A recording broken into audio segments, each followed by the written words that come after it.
শেখ হিমন আপনি লিখেছেন, দোকানে বিড়ি সিগারেট বিক্রি করা যায় আছে কিনা? বিড়ি সিগারেট বিক্রি করা গুনহের কথা। যেটি পান করা হারাম, খাওয়া হারাম, সেটা কেনাবেচা করা, সেটার ব্যবসা করাটাও হারাম। তো সেই জায়গা থেকে এইটি জায়েজ হবে না। সঞ্জিদা বনে লিখেছেন, বাবা মায়ের জন্য কিভাবে ইস্তেগফার পড়তে হবে? আলাদা কিছু নেই, বাবা মার জন্য আপনি দোয়া করবেন, নিজের জন্য দোয়া করার মতো। আল্লাহ আমার বাবা মাকে মাফ করে দিন, নিজের ভাষায় দোয়া করতে পারেন। রব্বি ফিরলি ওয়ালি ওয়ালিদাইয়া কোরআনের ভাষায় বলতে পারেন, আল্লাহ আমাকে, আমার বাবা মা উভয়কে আপনি মাফ করে দিন, এইভাবে দোয়া করতে পারেন। নাসরিন তারান্নূর লিখেছেন, মা মারা গেলে কতদিন শোক পালন করতে হয়? অনেক দিন হলো কিন্তু ভুলতেই পারছি না। ভুলতে না পারা দোষের না, এবং ভুলতে না পারলে কোনো গুনাহ হবে না, তবে আস্তে আস্তে স্বাভাবিক হওয়ার চেষ্টা করতে হবে। আর মা মারা গেলে তার জন্য, সন্তানের জন্য আনুষ্ঠানিক বা সিস্টেমিক্যাল বিধিসম্মত বিশেষ কোনো শোক পালনের বিষয় নয়। তবে এটা ঠিক নবী সাল্লাল্লাহু আলাইহি ওয়াসাল্লাম হাদিসে বর্ণিত হয়েছে যে 3 দিনের বেশি কোনো প্রকার শোক পালন করা যাবে না। তো এটা অবশ্য মা বাবা বা অন্য সবার জন্য প্রযোজ্য, যে শোক পালন বলতে যা বোঝায় সেটা 3 দিন পর্যন্ত হবে, এর বেশি যেন না হয়। আর বাহির থেকে যারা আগত, তারা মৃত ব্যক্তির আত্মীয় স্বজনকে সান্ত্বনা দিতে চাইছেন, তারা অবশ্যই তাদের যে জায়গা, সেই জায়গা থেকে আত্মীয় স্বজনের খোঁজ খবর রাখবেন, এবং 3 দিন পর্যন্ত তাদের মেহমানদারি করবেন, পারলে আরও বেশি সময় তাদেরকে মেহমানদারি করবেন। তাহলে খোলাসা কথা হলো, বাবা হোক মা হোক, মারা যাওয়ার পর আপনি ভুলতে পারছেন না, এটা মানুষের হতেই পারে, এটা দোষের না, এটা কোনো গুনাহ হবে না। কিন্তু শোক পালন বলতে যা বোঝা হয়, এরকম সিস্টেমিক্যাল কোনো শোক পালন ছেলের উপরে বর্তায় না। স্বামী মারা গেলে স্ত্রীর জন্য 4 মাস 10 দিন শোক পালন করতে হয়, সেটি বিবাহ না করে স্বামীর সংসারে বা স্বামীর ঘরে নিজেকে 4 মাস 10 দিন অবস্থান করিয়ে মূলত শোক পালন করতে হয়। উম্মে সুমি আপনি লিখেছেন, মৃত কোনো ব্যক্তির পক্ষ থেকে কিছু দান করতে চাইলে সেই দানটা তারই আপন ছোট ভাইকে দেওয়া যাবে কিনা? ওনার ছোট ভাই অসহায় অসুস্থ, হ্যাঁ দিতে পারেন, কোনো অসুবিধা নেই। মৃত ব্যক্তির ছোটো ভাই যদি অসহায় অসুস্থ হয়, তাকে আপনি টাকা দিলেন, পয়সা দিলেন বা কোনো জিনিসপত্র দিলেন, এবং এইটার সওয়াব ওই সংশ্লিষ্ট মৃত ব্যক্তি যেন পান, সেটা আপনি দিতে পারেন, কোনো অসুবিধা নেই। মৃত ব্যক্তির তরফ থেকে দান করাটা হলো মুখ্য, কাকে দান করছেন, তিনি গরিব কিনা অসহায় কিনা, এটা হলো মুখ্য। তার নিকট আত্মীয় হলে দেওয়া যাবে না, এমন কোনো বাধ্য বা বাধকতা নেই। এরপরে সাবরিন ইসলাম লিখেছেন, স্বামী পরকীয়া আসক্ত হলে করণীয় কি? এর কারণে সন্তানের কোনো সমস্যা হবে কিনা? স্বামী যদি পরকীয়া আসক্ত হয়, তাহলে সেক্ষেত্রে স্বামীর গুনাহ হবে, এবং সন্তানদের এখানে কোনো ক্ষতি বা গুনাহ হবে না, কারণ সন্তানদের আসলে এখানে কোনো ভূমিকা নেই, এবং তারা এখানে কোন প্রকার অপরাধে যে লিপ্ত আছেন তা কিন্তু না। সেই জায়গা থেকে তাদের উপরে কোনো ক্ষতি বর্তাবে না। আমরা জাস্ট তার পরকীয়া দূর করবার জন্য প্রত্যেকে যার যার থেকে চেষ্টা করব, তার আত্মীয়স্বজনরা চেষ্টা করবেন, তার সন্তানরা চেষ্টা করবেন। কিন্তু তিনি যদি পরকীয়া লিপ্ত হন, ছেলেরাও খারাপ হবে বা ছেলেরাও নষ্ট হবে, এমন কোনো কথা নেই। তবে হ্যাঁ, ছেলেদেরকে দেখে শুনে রাখতে হবে, এটা মা বা অন্যদের কর্তব্য। এমনি জামিল হোসেন লিখেছেন, আমি একজনকে অনেক পছন্দ করতাম, তখন আমি আলহামদুলিল্লাহ দিনের পথে চলি, সুন্নতের সাথেও, এখন আমি দিনের পথে, আল্লাহর দিনের পথে চলি এবং সুন্নতের সাথেও, কিন্তু মায়া কাটাতে পারছি না, আমি কি গুনাহে লিপ্ত আছি? যদি বিবাহ করার সুযোগ থাকে, তাকে আপনি বিয়ে করে ফেলতে পারেন। আর যদি সেই সুযোগ না থাকে, তাহলে সেক্ষেত্রে আপনি নিজে অন্যত্র কোথাও বিয়ে করে ফেললে আস্তে আস্তে তাকে বলে যাবেন ইনশাআল্লাহ তাআলা, এবং আল্লাহর কাছে দোয়াও করা উচিত এর জন্য। এমনি জায়েদ আহমদ আপনি লিখেছেন, নামাজের ভেতরে হাঁচি দিলে আলহামদুলিল্লাহ বলা যাবে কিনা? নামাজের ভিতরে হাঁচি দিলে আলহামদুলিল্লাহ বলবেন না। নামাজের ভিতরে হাঁচি দিলে আপনি চুপচাপ থাকবেন, বা নামাজের যে রুকুনে আছেন, যে ইবাদতে আছেন, সেটার মধ্যে আপনি মাশগুল থাকবেন। মোহাম্মদ সফন আহমদ লিখেছেন, দুশ্চিন্তা দূর করার জন্য কি আমল করতে পারি? দুশ্চিন্তা দূরের জন্য আমি বলেছি একটু আগে, এটা প্রশ্ন উত্তর আপনি শুনে নেবেন।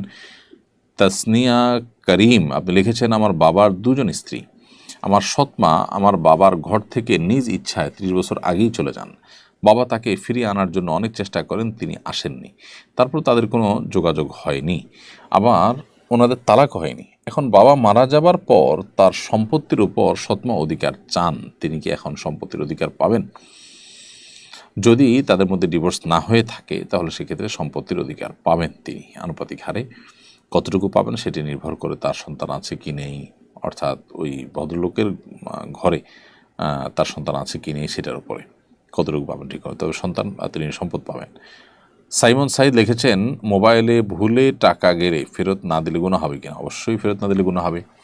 আপনার মোবাইলে ভুলে টাকা আসছে কারোর, তো আপনি যার টাকা আসছে তারটা ফেরত দিবেন। কারণ নবী সাল্লাল্লাহু আলাইহি ওয়াসাল্লাম বলেছেন, লা ইয়াহিল্লু মালু ইমরিইন মুসলিমিন ইল্লা বিতিবি নাফসি, কোনো মুসলমানের টাকা পয়সা, তার সম্পদ, এগুলো তার মনের যে সন্তোষ সেটা ছাড়া যদি আপনি ভোগ করেন, আপনি চান্সে রেখে দিলেন, তিনি আপনাকে আসলে দিতে চান না, তিনি সন্তুষ্ট তাকে আপনাকে দেননি, তাহলে সেক্ষেত্রে আপনার জন্য সেটা জায়েজ হবে না, হালাল হবে না।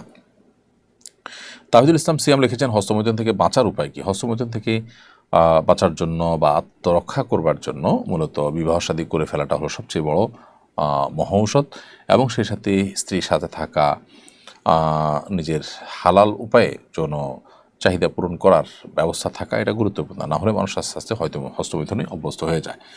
মোহাম্মদ আবু বকর সিদ্দিক আপনি লিখেছেন, আমার পায়ে অপারেশন হয়েছে, আজ 2 বছর ধরে আমি হাই কমোড ব্যবহার করি, শৌচকর্মের পর কোমর না ধুয়ে নামাজ পড়লে নামাজ হবে কিনা?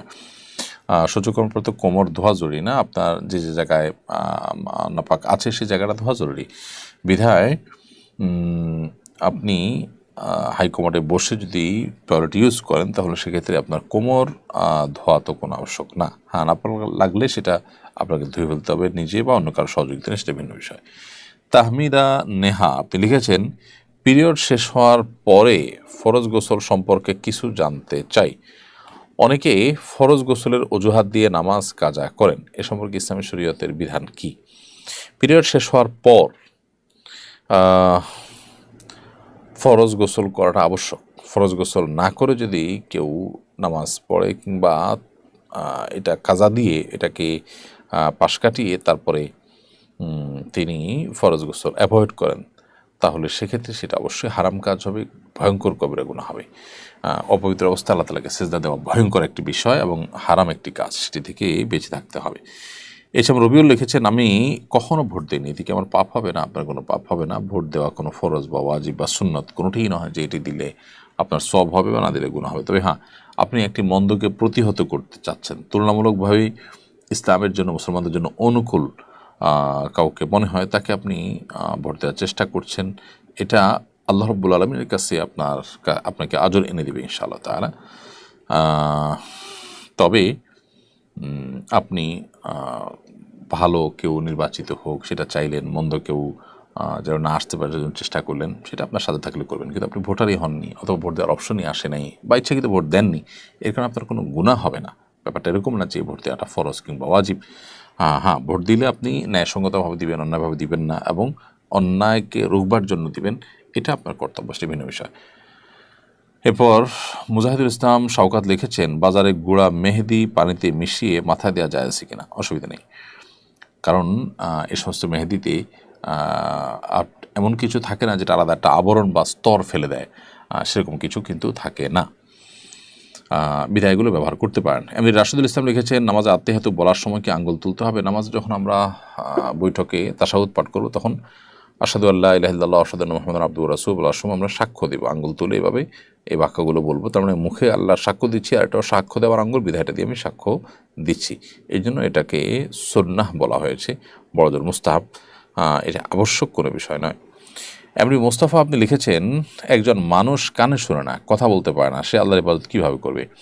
যিনি কানে শুনতে পারেন না, কথা বলতে পারেন না, তার যতটুকু সাধ্য আছে ততটুকু দিয়ে তিনি আল্লাহ তাআলার ইবাদত করবেন।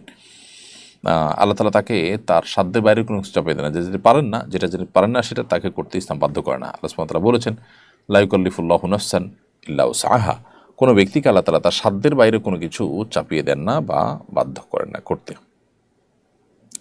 এমনি ফজল রাব্বি কিং আপনি লিখেছেন, আমি একজন ব্যবসায়ী, আমি যদি কাউকে জন্ম নিবন্ধন অথবা এনআইডি কার্ডের বয়স বাড়িয়ে দিই তাহলে কি জায়েজ হবে? এটা অবশ্যই হারাম কাজ এবং গুনাহের কাজ। আপনি যদি কারোর জন্মের ভিতরে কম বেশ করার চেষ্টা করেন তাহলে সেটা রীতিমতো একটি কবিরা গুনাহ, একটা মিথ্যাচারের মধ্যে আপনি সহযোগীর ভূমিকা অবতীর্ণ হলেন, সেজন্য এটি গুনাহের বিষয়।